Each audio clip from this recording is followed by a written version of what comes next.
Hello ಎಲ್ರಿಗೂ ನಮಸ್ಕಾರ. ನಾನಿವತ್ತು ಕುಕಿಂಗ್ ವ್ಲಾಗ್ ಮೂಲಕ ನಿಮ್ಮ ಮುಂದೆ ಕಾಣಿಸ್ಕೊತಾ ಇದ್ದೀನಿ.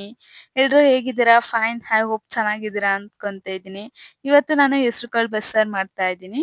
ಅದೆಲ್ಲ ಇಷ್ಟ ಆಗಿದ್ರೆ ಲೈಕ್ ಮಾಡಿ, ಪ್ಲೀಸ್ ಸಬ್ಸ್ಕ್ರೈಬ್ ಮಾಡಿ. ಕುಕಿಂಗ್ ವಿಡಿಯೋ ಬೇಕಂದ್ರೆ ಪ್ಲೀಸ್ ಕಮೆಂಟ್ ಮಾಡಿ. ನಿಮ್ಗೆ ಯಾವ ತರ ವಿಡಿಯೋ ಬೇಕು ಅಂತ ಗೊತ್ತಾಗ್ಬೇಕು. ಸೊ ಮೊದಲನೇದಾಗಿ ನಾನು ಕುಕ್ಕರಲ್ಲಿ ನೀರು ಮಳ್ಳೋದಕ್ಕೆ ಇಟ್ಬಿಟ್ಟು ಹೆಸರು ಕಾಳನ್ನ ಹಾಕಿದೆ. ಅದು ಹಂಗೆ ಬಾಯ್ಲ್ ಮಾಡ್ಕೊಂಡ್ರೆ ಚೆನ್ನಾಗಿರುತ್ತೆ. ನಿಮ್ ಮನೇಲಿ ಏನಾದ್ರು ಹಳೆ ಹೆಸರು ಕಾಳು ಇತ್ತು ಅಂದ್ರೆ ಅದನ್ನ ನೀವು ಕುಕ್ಕರಲ್ಲೇ ಒಂದ್ 4 ವಿಸಲ್‌ನ ಹಾಕಿಸ್ಕೋಬೇಕಾಗುತ್ತೆ. ಸೊ ಹೆಸರು ಕಾಳನ್ನ ನೀಟಾಗಿ ತೊಳ್ಕೊಂಡು ಕುಕ್ಕರಲ್ಲಿ ನೀರ್ ಮಳ್ಸಿರೋದಕ್ಕೆ ನಾನು ಹಾಕೋತಾ ಇದ್ದೀನಿ. ನೀವು ಅದೇ ತರ ಹಾಕೊಳ್ಳಿ.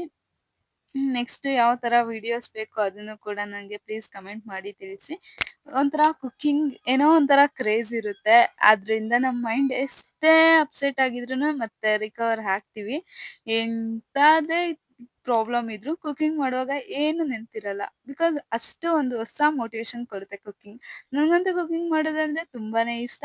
ಸೊ ನೋಡಿ ಈ ತರ ನೀರ್ ಮಳ್ಸ್ಬಿಟ್ಟು ಅದನ್ನ ಬೇಯಿಸೋಕ್ ನೋಡ್ತಾ ಇದ್ದೆ. ನಮ್ಮನೇಲಿ ಹಳೆ ಹೆಸರು ಕಾಳು ಅಂತ ಹೇಳಿದ್ರು ಅಜ್ಜಿ. ಅದಕ್ಕೆ ನಾನು ಮತ್ತೆ ಅದನ್ನ ಕುಕ್ಕರ್ ಬಾಯಿ ಮುಚ್ಚಿ ವಿಸಲ್ ಹಾಕಿದೆ.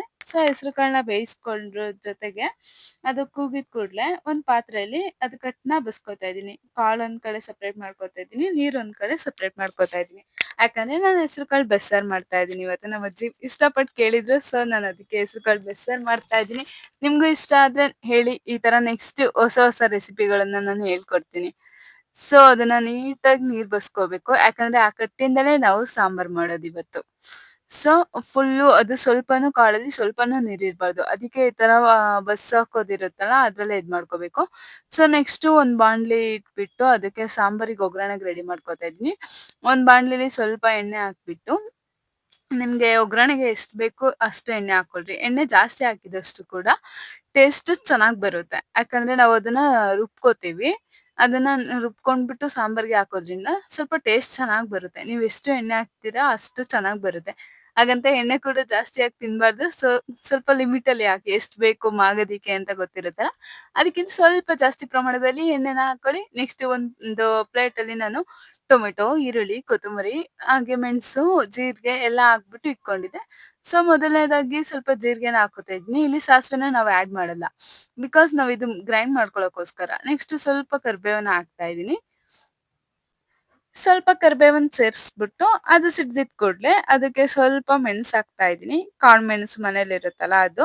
ಮತ್ತೆ ಬೆಳ್ಳುಳ್ಳಿನ ಸೇರಿಸ್ತಾ ಇದೀನಿ. ಅದಕ್ಕೆ ಸ್ವಲ್ಪ ಶುಂಠಿ ಹಾಕೊಳ್ಳಿ ನಿಮ್ಗೆ ಬೇಕು ಅಂದ್ರೆ, ಅದು ಆಪ್ಷನಲ್.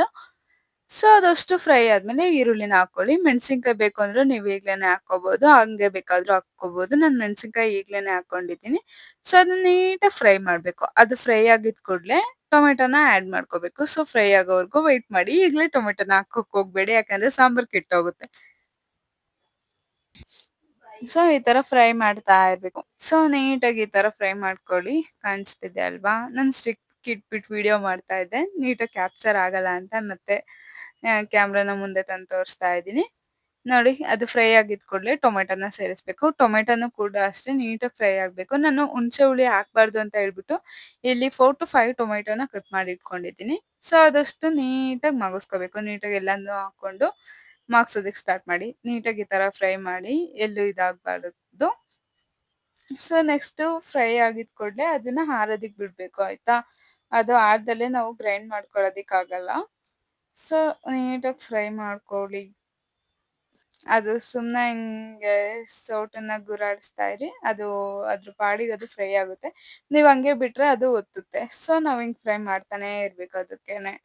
ಒತ್ತಬಾರ್ದು ಅಂತ ಹೇಳ್ಬಿಟ್ಟು. ಸೊ ಒಂದ್ ಮಿಕ್ಸಿ ಜಾರ್‌ನ ಇಟ್ಕೊಂಡು ಅದಕ್ಕೆ ತೆಂಗಿನ ತುರಿ ಹಾಕೋತಾ ಇದೀನಿ. ಅದು ಫ್ರೈ ಆಗೋದಕ್ಕೆ ಬಿಟ್ಬಿಟ್ಟು ತೆಂಗಿನ ತುರಿ ಹಾಕ್ಬಿಟ್ಟು ಇದಕ್ಕೆ ನಾನು ಇವತ್ತು ಹುಣಸೆಹಣ್ಣು ಆಡ್ ಮಾಡ್ಕೋತಿಲ್ಲ. ಯಾಕಂದ್ರೆ ನಾನು ಟೊಮೆಟೊನ ಜಾಸ್ತಿ ಹಾಕಿದ್ದೀನಿ.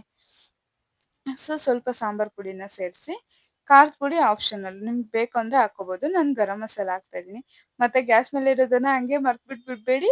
ಸ್ವಲ್ಪ ಫ್ರೈ ಮಾಡ್ತಾ ಇರಿ. ಇಲ್ಲಾಂದ್ರೆ ಫುಲ್ ಹೊತ್ತೋಗ್ಬಿಡುತ್ತೆ. ಸೊ ಖಾರದ ಪುಡಿ ಹಾಕೊಂಡೆ 1 ಸ್ಪೂನ್. ಮೆಣಸಿನ್ಕಾಯಿ ಹಾಕಿರ್ತೀರಾ? ಮತ್ತೆ ಅದು ಕಾಳು ಸೆಪರೇಟ್ ಮಾಡ್ಕೊಂಡಿರ್ತೀರಲ್ಲ ಅದನ್ನ ಹಾಕ್ಬಿಟ್ಟು ಸ್ವಲ್ಪ ಕೊತ್ತಂಬರಿ ಹಾಕ್ಬಿಟ್ಟು ಮಿಕ್ಸಿಗೆ ಹಾಕ್ಕೋಬೇಕು. ಸೊ ನೆಕ್ಸ್ಟು ನಾನು ಇನ್ನೊಂದು ಬಾಣಲಿನ ಇಟ್ಬಿಟ್ಟು ಅದಕ್ಕೆ ಸ್ವಲ್ಪ ಎಣ್ಣೆ ಹಾಕ್ಬಿಟ್ಟು ಅದಕ್ಕೆ ಸಾಸಿವೆ, ಜೀರಿಗೆ ಎರಡನ್ನೂ ಕೂಡ ಆಡ್ ಮಾಡ್ತೀನಿ. ಯಾಕಂದ್ರೆ ಇದು ನಾವು ಕಾಳಿಗೆ ಒಗ್ಗರಣೆ ಮಾಡ್ಕೊಳ್ಳೋದು. ಅದಕ್ಕೋಸ್ಕರ ಸಾಸಿವೆ, ಜೀರಿಗೆ ಎರಡನ್ನೂ ಹಾಕ್ಬಿಟ್ಟು ಇದಕ್ಕೆ ಬೆಳ್ಳುಳ್ಳಿ ಆಪ್ಷನಲ್. ನೀವು ಬೇಕು ಅಂದ್ರೆ ಹಾಕೋಬಹುದು. ನಾನು ಹಾಕ್ತಾ ಇಲ್ಲ. ಯಾಕಂದ್ರೆ ಜಾಸ್ತಿ ಬೆಳ್ಳುಳ್ಳಿ ತಿನ್ನಲ್ಲ ನಮ್ಮನೇಲಿ. ಅದಕ್ಕೆ ನಾನು ಬೆಳ್ಳುಳ್ಳಿನ ಜಾಸ್ತಿ ಹಾಕ್ತಾ ಇಲ್ಲ. ಸೊ ಅದು ಸಿಡ್ದಿದ್ ಕೂಡಲೇ ಸ್ವಲ್ಪ ಕರಿಬೇವಿನ ಸೊಪ್ಪನ್ನ ಹಾಕ್ಬೇಕು. ನೆಕ್ಸ್ಟ್ ಕಟ್ ಮಾಡ್ಕೊಂಡಿರೋ ಈರುಳ್ಳಿನ ಹಾಕ್ಬೇಕು. ಆಮೇಲೆ ಒಣಮೆಣಸಿನ್ಕಾಯಿನ ಮುರಿದ್ಬಿಟ್ಟು ಹಾಕೊಳ್ಳಿ. ನಿಮ್ಗೆ ಖಾರ ಎಷ್ಟು ಬೇಕು ಅಷ್ಟು ಒಣಮೆಣಸಿನ್ಕಾಯಿನ ಮುರಿದ್ಬಿಟ್ಟು ಹಾಕೊಳ್ಳಿ. ನಾನು ಒಣಮೆಣಸಿನ್ಕಾಯಿನ ಮುರಿಯೋದು ಮರ್ತಿದ್ದೆ. ಸೊ ನಾನು ಫ್ರೈ ಮಾಡಾದ್ಮೇಲೆ ಹಾಕಿದ್ದೆ. ಸೊ ಇಲ್ಲಿ ಹಸಿರು ಮೆಣಸಿನ್ಕಾಯಿ ಕೂಡ ಹಾಕ್ತಾ ಇದ್ದೀನಿ ನಾನು. ಒಣಮೆಣಸಿನ್ಕಾಯಿ ಬೇಕಾದ್ರೂ ಹಾಕ್ಬೋದು, ಹಸಿರು ಮೆಣಸಿನ್ಕಾಯಿ ಬೇಕಾದ್ರೂ ಹಾಕ್ಬೋದು. ನಾನು ಒಣಮೆಣಸಿನ್ಕಾಯಿ ತಗೊಳ್ಳೋದನ್ನ ಮರ್ತಿದ್ದೆ. ಅದಕ್ಕೋಸ್ಕರ ನಾನು ಹಸಿರು ಮೆಣಸಿನ್ಕಾಯಿನ ಹಾಕಿದ್ದೆ. ಆಮೇಲೆ ಬೇಯಿಸಿರೋ ಕಾಳನ್ನ ಹಾಕ್ಬೇಕು. ಅದಾದ್ಮೇಲೆ ಅದನ್ನ ನೀಟಾಗಿ ಮಿಕ್ಸ್ ಮಾಡ್ಬೇಕು. ನೀವು ಅದಕ್ಕೂ ಮುಂಚೆ ಕಾಯಿ ಕೂಡ ಹಾಕ್ಕೋಬಹುದು. ಅದಾದ್ಮೇಲೆ ಕೂಡ ಕಾಯಿ ಹಾಕ್ಬೋದು. ಅದಾದ್ಮೇಲೆ ಹಾಕಿದ್ರೆ ಇನ್ನ ಟೇಸ್ಟ್ ಬರುತ್ತೆ. ಕಾಯಿ ಸ್ವಲ್ಪ ಹಸಿ ಇದ್ರೇನೆ ಚೆನ್ನಾಗಿರುತ್ತೆ. ನಾನು ಒನ್ ಟೈಮಿಗೆ ಮಾಡಿರೋ ಕಾರಣ. ನೀವೇನಾದ್ರೂ 2 ಟೈಮ್ಸ್ ಬೇಕು ಅಂದ್ರೆ ಫಸ್ಟೇನೆ ಕಾಯಿನೂ ಕೂಡ ಮಾಗಿಸ್ಕೋಬೇಕಾಗುತ್ತೆ. ನಾನು ಒನ್ ಟೈಮ್ ಆಗಿರೋದ್ರಿಂದ ಕಾಯಿನ ಲಾಸ್ಟಿಗೆ ಹಾಕ್ತಾ ಇದ್ದೀನಿ. ಸ್ವಲ್ಪ ಹಸಿಯಾಗಿದ್ರೆ ಟೇಸ್ಟಿಯಾಗಿರ್ಲಿ ಅಂತ ಹೇಳ್ಬಿಟ್ಟು. ನೀವು ಕೂಡ ಟ್ರೈ ಮಾಡಿ. ಆಮೇಲೆ ಸ್ವಲ್ಪ ರುಚಿಗೆ ತಕ್ಕಷ್ಟು ಉಪ್ಪನ್ನ ಹಾಕ್ಬಿಟ್ಟು ಮತ್ತೆ ಮಿಕ್ಸ್ ಮಾಡ್ಬೇಕು. ಅದಾದ್ಮೇಲೆ ಅದು ಸ್ವಲ್ಪ ಮಾಗೋವರೆಗೂ ನಾವು ಗ್ಯಾಸ್ ಮೇಲೆ ಲೋ ಫ್ಲೇಮಲ್ಲಿ ಇಟ್ಬಿಟ್ಟು ಅದನ್ನ ಫ್ರೈ ಮಾಡ್ತಾ ಇರ್ಬೇಕು. ಅದು ಫುಲ್ ಕಾಯಿ ಕೂಡ ಈಗ ಸ್ವಲ್ಪ ಮಾಗ್ಕೋತಿದೆ. ಪೂರ್ತಿನೂ ಮಾಗಿಸ್ಬಾರ್ದು. ಆಮೇಲೆ ಸ್ವಲ್ಪ ನಿಮ್ಗೆ ಟೇಸ್ಟ್ ನೋಡಿ ಸಾಲ್ಟ್ ಏನಾದ್ರು ಬೇಕು ಅಂದ್ರೆ ಹಾಕೊಳ್ಳಿ. ಕಾಯಿ ಫುಲ್ ಸೌಟಲ್ಲೇ ಇತ್ತು ಅಂತ ನಾನು ಎಲ್ಲದನ್ನ ಮತ್ತೆ ತೆಗ್ದಾಕಿ ಮತ್ತೆ ಫ್ರೈ ಮಾಡೋದಕ್ಕೆ ಸ್ಟಾರ್ಟ್ ಮಾಡಿದೆ. ಅದು ಫುಲ್ಲು ಮಾಗ್ಬೇಕು. ಅದು ಮಾಗೋವರೆಗೂ ನೀವು ಗ್ಯಾಸಿಂದ ತೆಗಿಬೇಡಿ. ನೋಡಿ ಫೈನಲಿ ಈ ತರ ಬಂದಿದೆ. ನೀವು ಕೂಡ ಟ್ರೈ ಮಾಡಿ ಕಮೆಂಟ್ ಮಾಡಿ ಹೇಗ್ ಬಂತು ಅಂತ ಹೇಳ್ಬಿಟ್ಟು. ಸೊ ಇದು ರುಬ್ಕೊಳ್ಳೋದಿಕ್ಕೆ ಮತ್ತೆ ಅದು ಟೊಮೆಟೊ ಎಲ್ಲ ಮಾಗ್ಸಿದ್ದಿತ್ತಲ್ಲ ಅದನ್ನು ಕೂಡ ನಾನು ಈಗ ಮಿಕ್ಸಿ ಜಾರ್ ಒಳಗಡೆ ಹಾಕೋತಾ ಇದ್ದೀನಿ. ನೀಟಾಗಿ ಎಲ್ಲದನ್ನ ಹಾಕೊಂಡು ಅದಕ್ಕೆ ಸ್ವಲ್ಪ ನೀರನ್ನ ಆಡ್ ಮಾಡ್ಬಿಟ್ಟು ಗ್ರೈಂಡ್ ಮಾಡ್ಕೊಳ್ಳಿ. ಅದನ್ನ ಗ್ರೈಂಡ್ ಮಾಡ್ಕೊಂಡ್ಬಿಟ್ಟು ನಾನು ಗ್ರೈಂಡ್ ಮಾಡೋದು ಕೂಡ ಇಲ್ಲಿ ವಿಡಿಯೋ ಮಾಡಿದ್ದೀನಿ. ಬಟ್ ಸೌಂಡ್ ಬರೋ ತರ ಎಲ್ಲ ಇಟ್ಟಿಲ್ಲ. ನೀವು ಗ್ರೈಂಡ್ ಮಾಡ್ಕೊಳ್ಳಿ. ಗ್ರೈಂಡ್ ಮಾಡುವಾಗ ತುಂಬಾ ಹುಷಾರಾಗಿರ್ಬೇಕು. ಅದು ಟೈಟ್ ಮುಚ್ಚಲಿಲ್ಲ ಅಂದ್ರೆ ಮೇಲೆಲ್ಲ ಸಿಡ್ದೋಗ್ಬಿಡುತ್ತೆ. ಅಡ್ಗೆ ಮಾಡುವಾಗ ತುಂಬಾ ಕೇರ್‌ಫುಲ್ ಆಗಿರ್ಬೇಕು.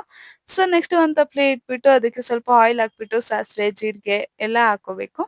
ಸೊ ನಾನಿಲ್ಲಿ ಸಾಸಿವೆ, ಜೀರಿಗೆ ಆಮೇಲೆ ಕರಿಬೇವಿನ ಸೊಪ್ಪನ್ನ ಹಾಕ್ತೀನಿ ಸ್ವಲ್ಪ ಒಗ್ಗರಣೆಗೆ. ಅದ್ ಹಾಕಿದ ಕೂಡ್ಲೆ ನೀವು ರುಬ್ಕೊಂಡಿರೋ ಮಸಾಲಾನ ನೀವು ಪಾತ್ರೆ ಒಳಗಡೆ ಹಾಕ್ಬೇಕು. ನಾನ್ ಮಿಸ್ ಆಗ್ಬಿಟ್ಟು ನೀರ್ ಹಾಕಿದ್ದೆ. ಸ್ವಲ್ಪ ಆನಿಯನ್ ಒಗ್ಗರಣೆಗೆ ಹಾಕ್ಬೇಕು. ಜೀರಿಗೆ ನಿಮ್ಗೆ ಎಷ್ಟು ಬೇಕೋ ಅಷ್ಟು ಹಾಕೊಳ್ಳಿ. ಜಾಸ್ತಿ ಏನು ಹಾಕೊಳ್ಳೋದಿಕ್ ಹೋಗ್ಬೇಡಿ. ಸೊ ಈರುಳ್ಳಿನ ಫ್ರೈ ಮಾಡ್ಬೇಕು. ನೀಟಾಗಿ ಈರುಳ್ಳಿ ಫ್ರೈ ಆದ್ಮೇಲೆ ಜಾಸ್ತಿ ಹೊತ್ತು ಬಿಡ್ಬೇಡಿ. ಫುಲ್ಲು ಲೋ ಫ್ಲೇಮಲ್ಲಿ ಇಟ್ಕೊಳ್ರಿ ಇಲ್ಲಾಂದ್ರೆ ಒತ್ತುತ್ತೆ. ನಾನೇನ್ ಮಾಡ್ಬಿಟ್ಟೆ ಅಂದ್ರೆ ಕಟ್ನ ಹಾಕ್ಬಿಟ್ಟೆ. ಫಸ್ಟ್ ಆಕ್ಚುಲಿ ಹೇಳ್ಬೇಕಂದ್ರೆ ನಾವು ರುಬ್ಬಿಟ್ಕೊಂಡಿರೋ ಮಸಾಲಾನ ಹಾಕ್ಬೇಕು. ಸೊ ಆ ಮಸಾಲಾನ ಆಮೇಲೆ ಸೇರಿಸ್ಕೊಂಡ್ರು ನಡೆಯುತ್ತೆ. ಸೊ ನಾನು ಅದಕ್ಕೆ ಆಮೇಲೆ ಸೇರಿಸ್ಕೊಂಡೆ. ಆಮೇಲೆ ಮಿಕ್ಸಿ ಜಾರಲ್ಲಿ ಇದ್ದಿದ್ದೆಲ್ಲ ಮಸಾಲಾನ ಪಾತ್ರೆ ಒಳಗಡೆ ಹಾಕೊಂಡೆ. So sambar ready. Tasty tasty sambar. ನಮ್ಮ ಮನೇಲಿ ಎಲ್ರಿಗೂ ಇಷ್ಟ ಆಯ್ತು ಸಾಂಬಾರು. ನೀವು ಕೂಡ ಟ್ರೈ ಮಾಡಿ ಕಮೆಂಟ್ ಮಾಡಿ ಹೇಗಿತ್ತಂತ ಹೇಳ್ಬಿಟ್ಟು. ನೆಕ್ಸ್ಟ್ ಯಾವ ತರ ವಿಡಿಯೋ ಮಾಡ್ಬೇಕಂತ ತಿಳಿಸಿ. Please subscribe to my YouTube channel. ಆಮೇಲೆ ಸಾಲ್ಟ್ ಕೂಡ ಹಾಕೊಳ್ಳಿ ಮತ್ತೆ ಮರ್ತಿರ್ತೀರಾ ಅಂತ ಹೇಳ್ತಾ ಇದ್ದೀನಿ. Thank you. Keep watching. ಯಾವಾಗ್ಲೂ ಇದೇ ತರ ಸಪೋರ್ಟ್ ಮಾಡಿ. ನಾನು ಇನ್ನ ಮೋರ್ ವಿಡಿಯೋಸ್ ಮಾಡ್ತೀನಿ.